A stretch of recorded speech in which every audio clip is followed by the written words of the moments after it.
청취자 여러분, 혹시 나는 왜 존재하는가?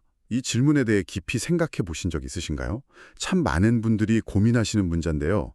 오늘 저희가 살펴볼 자료들은 이 근본적인 질문에 대해 하나님의 영광이라는 키워드를 중심으로 답을 제시하고 있습니다. 네, 맞습니다. 오늘은 존 메가더 목사님의 글과 또 정동수 목사님의 설교를 바탕으로 해서요. 그 웨스트민스터 소요리 문답 첫 번째 질문이죠. 인간의 가장 중요한 목적이 하나님을 영화롭게 하고 영원토록 그분을 즐거워하는 것이라는 관점. 이걸 좀 깊이 있게 들여다보려고 합니다. 아, 그 유명한 구절이군요.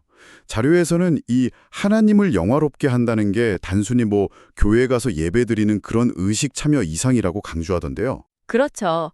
마가복음 12장 말씀처럼 마음과 뜻과 힘을 다해서 하나님을 사랑하고 또 우리 삶의 모든 영역에서 그분을 높이는 것. 이게 바로 하나님께 영광을 돌리는 행위다. 이렇게 설명해요. 그렇군요. 삶의 모든 영역에서. 그럼 오늘 이 시간에는 그 하나님의 영광이라는 게 구체적으로 무엇을 의미하는지, 그리고 우리가 어떻게 그 영광을 위해 존재하고 또 예배할 수 있는지 자료들을 통해서 한번 파헤쳐보죠. 네, 좋습니다. 자, 그럼 먼저 하나님의 영광 그 자체에 대해서 좀 이야기를 시작해 볼까요? 자료에 보니까 구약 히브리어 카보드라는 단어에서 시작하던데 원래 뜻이 무거움이라고요. 네, 저도 그거 보고 좀 놀랐어요. 무거움이라니. 영광이랑 어떻게 연결되나 싶었죠. 거룩함 같은 것들, 이런 것들이 너무나 풍성하고 대단해서 그 존재의 무게감, 그 중요성이 느껴진다는 그런 의미입니다. 압도적인 거죠. 자료에서는 이 영광을 크게 두 가지로 나눠서 설명하는데 이게 오해를 풀 때 아주 중요해요. 첫 번째는 본질적 영광입니다. 이건 하나님께 원래 속한 거예요. 우리가 뭘 더하거나 뺄 수 없는 하나님 존재 자체의 빛 같은 거죠. 아, 마치 태양 자체가 밝은 것처럼 누가 보던 안 보던 그냥 그 자체로 영광스러우신 거군요.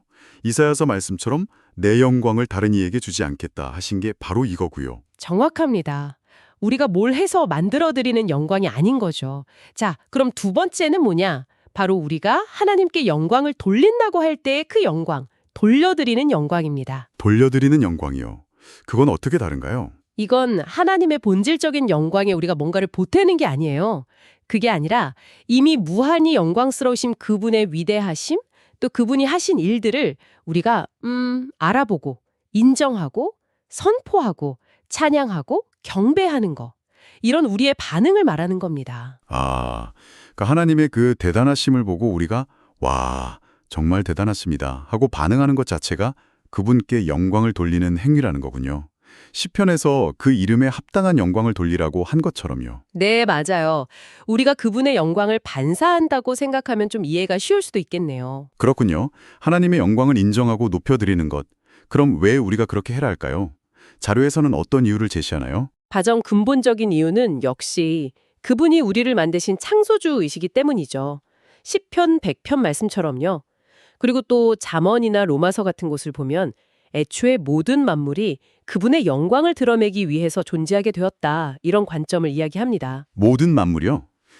여기서 자료의 설명이 좀 더 흥미로워지는데 선한 사람들은 물론이고 심지어 악한 존재나 악한 사건조차도 결국에는 하나님의 영광을 드러내는 데 사용된다는 이야기가 나오더라고요. 네, 그 부분이 상당히 좀 도전적이죠.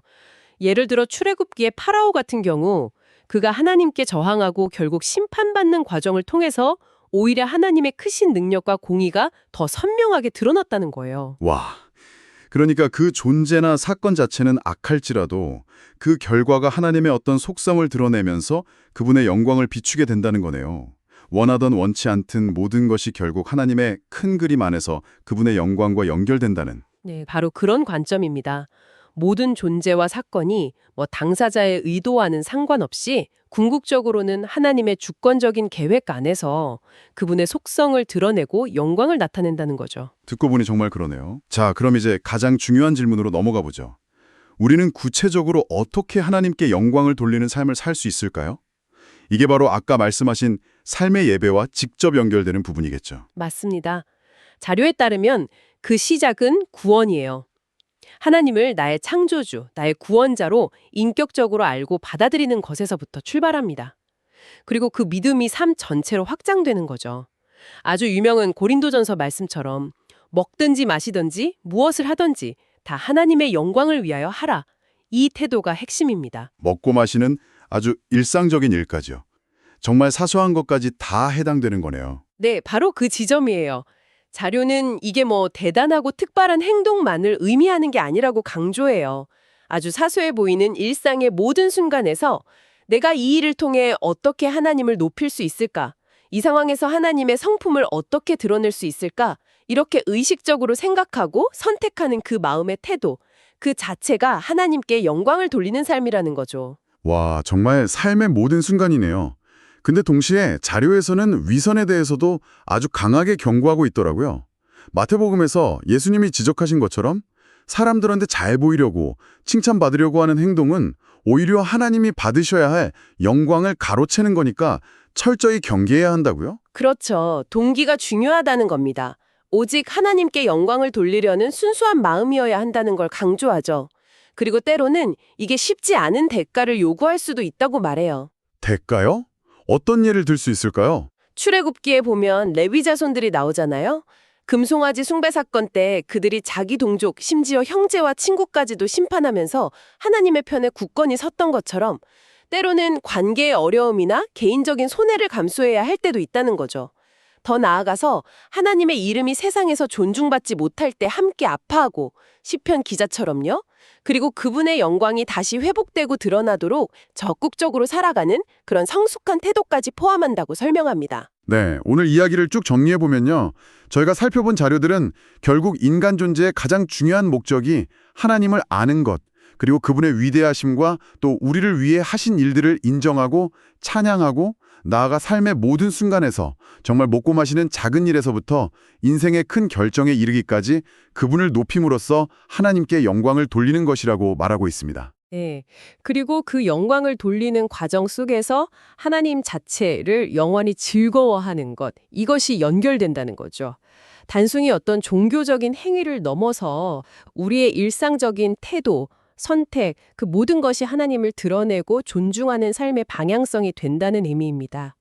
자, 오늘 깊이 있는 이야기 나눠봤는데요. 마지막으로 청취자분들께 이런 질문을 던지며 마무리하고 싶습니다. 오늘 저희가 다룬 자료의 관점처럼 선한 것이든 어쩌면 악하게 보이는 것까지도 모든 것이 궁극적으로 하나님의 영광이라는 더 큰 그림에 기여하게 된다는 생각이 여러분이 각자의 삶의 목적과 의미를 이해하는 방식에 혹시 어떤 영향을 주는지요? 한번 깊이 생각해 보시면 좋겠습니다.